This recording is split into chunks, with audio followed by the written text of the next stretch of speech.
Ah, mais c'est magique. C'est extra, c'est super. Trier par ordre alphabétique, c'est super. J'y ai passé 1 heure ce matin. Ça, c'était la réaction des utilisateurs à la présentation des résultats du projet.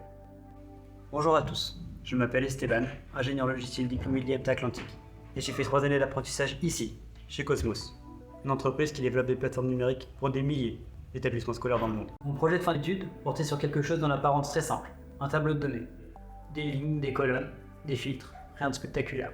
Et pourtant, c'est certainement le projet le plus passionnant que j'ai eu l'occasion de faire. Dans l'application sur laquelle je travaillais, les équipes administratives des établissements scolaires géraient des listes au quotidien, des listes d'élèves, d'absences, d'inscriptions. Globalement, que des données sensibles. Le problème, les outils de visualisation existants étaient trop rigides et pas adaptés aux besoins. En 7 mois, 45 tickets de support avaient été créés par les clients. Beaucoup d'entre eux avaient trouvé leur propre solution, tout exporté vers Excel. Un vrai problème de sécurité de données. Avant de me lancer dans la technique, j'ai pour la première fois organisé des entretiens avec les utilisateurs, des gestionnaires, des responsables de voyages scolaires et même des informaticiens.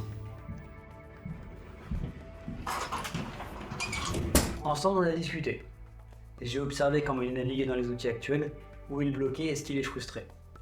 Et on a ainsi co-construit la solution idéale, en utilisant des méthodes issues de la recherche UX. Parmi elles, la méthode Kano, qui est une méthode qui permet de trier les fonctionnalités selon leur impact réel sur la satisfaction des utilisateurs.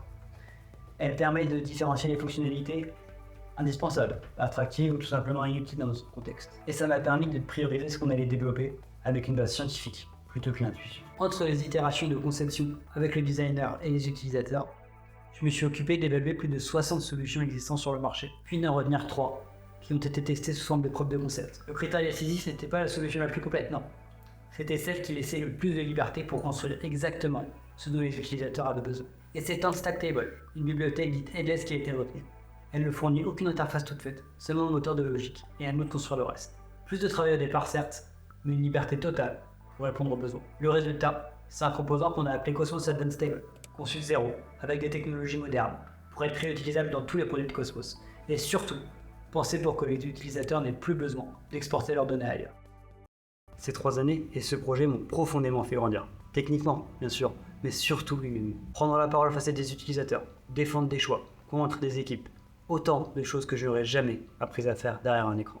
Et c'est pour ces raisons, en plus de la confiance et de l'encadrement accordé, que j'aimerais sincèrement remercier les équipes de Cosmos et de l'IEPTA Atlantique.